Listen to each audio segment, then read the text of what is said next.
রূপনারায়ণের পাড়ে পড়েছিল একটি বিশাল অলিভ রিডলে কচ্ছপ। সাধারণত সামুদ্রিক এই প্রজাতির কচ্ছপ নদীর জলে দেখাই যায় না। বঙ্গোপসাগর, ভারত মহাসাগর, প্রশান্ত মহাসাগর ও আটলান্টিক মহাসাগরে এদের বাস। প্রত্যেক বছর বঙ্গোপসাগর থেকে এরা ওড়িশায় ডিম পাড়তে আসে। কিন্তু এই কচ্ছপটার হলো কি, সেটি জানতে আমাদের ভিডিওটি শেষ পর্যন্ত দেখুন। নমস্কার, ওয়ান্ডার ওয়ার্ল্ড বাংলায় আপনাদের স্বাগত জানাচ্ছি। আমি কোয়েল।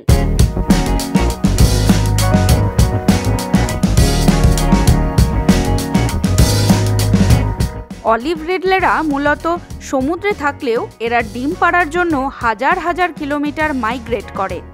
লক্ষ লক্ষ অলিভ রিডলে সমুদ্রের জল থেকে উঠে আসে। সমুদ্রের বালির ওপরে শয়ে শয়ে ডিম পাড়ে। অলিভ রিডলের ডিম পাড়ার এই বিশেষ ধরনকে বলে অ্যাডিবাদা। প্রতি বছর ওড়িশার উপকূলে ডিম ফুটে বেরিয়ে প্রচুর অলিভ রিডলের ছানা সমুদ্রে ফিরে যায়। তবুও সংরক্ষণের নিরিখে এরা বিপন্ন। অন্যান্য প্রাণী এবং এদের নিয়ে সচেতনতার অভাবে মানুষের হাতে এরা মারাও পড়ে। তাই IUCN রেড লিস্টে এরা ভালনারেবল বা বিপন্ন প্রজাতি।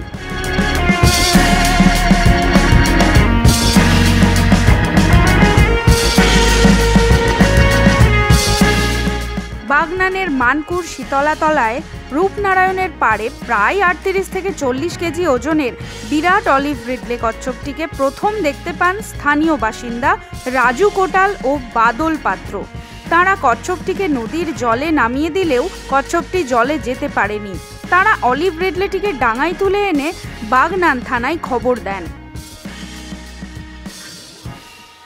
দীর্ঘ পথ পাড়ি দেওয়ার কারণেই হোক বা অন্য কোনো কারণে বিশাল এই কচ্ছপটির ফ্লিপারে চোট ছিল।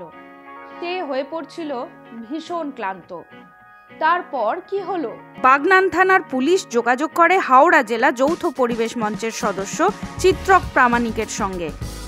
কিছুক্ষণের মধ্যেই চিত্রক ও তাঁর দলের ঝিন্দন প্রধান সুমন্ত দাস ও তিতাস প্রধানকে নিয়ে এলাকায় পৌঁছান। তাঁরা দেখেন এই মানপুরের পাশেই রূপনারায়ণ নদী। তো এখানে রাজু কোটাল ও বাদল পাত্র ওনারা নদীর ধারে ছিলেন এবং দেখতে পান যে একটি অলিভ রিডলে টাটেল, যেটা সামুদ্রিক কচ্ছপ, যেটা আমাদের হাওড়া জেলায় সচরাচর দেখতে পাওয়া যায় না। তো সেই কচ্ছপটি নদীর ধারে অসুস্থ অবস্থায় পড়ে আছে। তো ওনারা দেখা মাত্রই বাগনান থানার সাথে যোগাযোগ করেন এবং বাগনান থানা থেকে আমাদের সাথে যোগাযোগ করা হয়। তো এলাকার মানুষকেও আমরা সচেতন করি। তো বন বিভাগের কর্মীরা এসেছেন, বন বিভাগের স্টাফেরাও আছেন। তো আমরা এই অলিভ রিডলে টাটেলটিকে ওনাদের হেফাজতে তুলে দিচ্ছি আমাদের গড়চুমুক প্রাণী চিকিৎসা কেন্দ্রের চিকিৎসার জন্য। চিকিৎসার পর এটিকে আবার সমুদ্রে স্বাভাবিক আবাসস্থলে ছেড়ে দেওয়া হবে। ধন্যবাদ জানাই রাজু কোটাল, বাদল পাত্র এবং এই গ্রামের সকল মানুষকে যে তারা সচেতন নাগরিক হওয়ার পরিচয় দিয়েছেন। কচ্ছপ কেউ মারবেন না, খাবেন না বা পুষবেন না, এটা কিন্তু আইনত অপরাধ। যদি কোথাও এলাকায় কচ্ছপ পান ছোট, তাহলে এলাকারই কোনো জলাভূমিতে সেটা ছেড়ে দিন, অথবা কোনো পরিবেশ সংগঠন বা বন বিভাগের হাতে সেটা তুলে দিন। চিত্রক প্রামাণিক ও তাঁর সঙ্গীরা গ্রামের মানুষদের এই কচ্ছপটির সম্বন্ধে সচেতন করেন, এর বিরলতার বিবরণ দেন। কয়েক বছর আগেও এই এলাকায় আরও দুটি অলিভ রিডলে কচ্ছপ পাওয়া যায়। একটিকে ভুলবশত স্থানীয় মানুষ মেরে ফেলে, অন্যটি বন বিভাগে দেওয়া হয়। তাই এখানে গ্রামবাসীদের ভূমিকা ছিল গুরুত্বপূর্ণ। হাওড়া বন বিভাগের কর্মীরা এসে কচ্ছপটি উদ্ধার করে গড়চুমুক চিড়িয়াখানায় নিয়ে যান চিকিৎসার জন্য। বন বিভাগের মতে নন ফরেস্ট এলাকায় 40 কেজি ওজনের বিশাল আকার কচ্ছপ পাওয়া এই প্রথম। উদ্ধার হওয়া 40 কেজির অলিভ রিডলে কচ্ছপটিকে গড়চুমুক চিড়িয়াখানায় প্রাথমিক চিকিৎসা করা হয়। তারপর উদ্ধারের 48 ঘন্টার মধ্যেই হাওড়া থেকে গাড়ি করে নিয়ে কাঁথি ফরেস্ট রেঞ্জে বঙ্গোপসাগরে গভীর সমুদ্রে মুক্ত করে দেওয়া হয়। দেখুন সেই বিশাল কচ্ছপের আবাসে ফেরার মুহূর্ত। হাওড়া জেলা যৌথ পরিবেশ মঞ্চের চিত্রক প্রামাণিক হাওড়া ও পূর্ব মেদিনীপুরের বন বিভাগের কর্মীদের সঙ্গে সমুদ্রের জলে ছেড়ে দেন অলিভ রিডলেটিকে।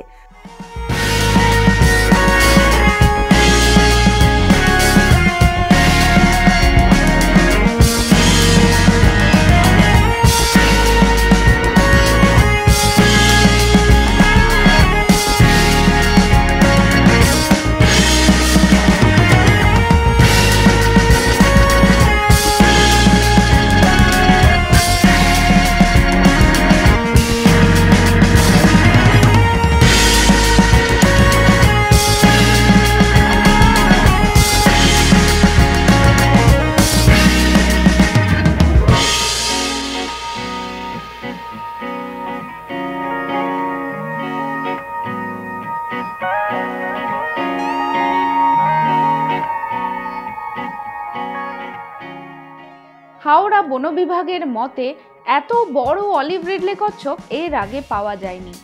তবে এমন খবর মন ভালো করে দেয়, তাই তো? আশা যোগায় এখনো পৃথিবীতে এমন কিছু মানুষ আছে বলেই পৃথিবীটা আজও বাসযোগ্য। কেমন লাগছে আমাদের ভিডিওগুলো লিখে জানান কমেন্টে। আর আমাদের এই ভিডিওটা লাইক আর শেয়ার করে পরিবেশ কর্মী ও সেই গ্রামবাসীদের কথা আপনারা সবাইকে জানাতেই পারেন। আর যারা এখনো ওয়ান্ডার ওয়ার্ল্ডের নতুন, তারা আমাদের চ্যানেলটি সাবস্ক্রাইব করুন আর বেল আইকনে ক্লিক করুন আমাদের পরবর্তী ভিডিওর নোটিফিকেশন পাওয়ার জন্য।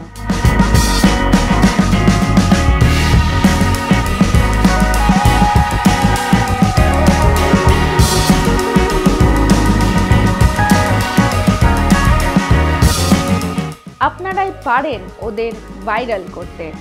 আজ চলি, ভালো থাকবেন, আলোয় থাকবেন।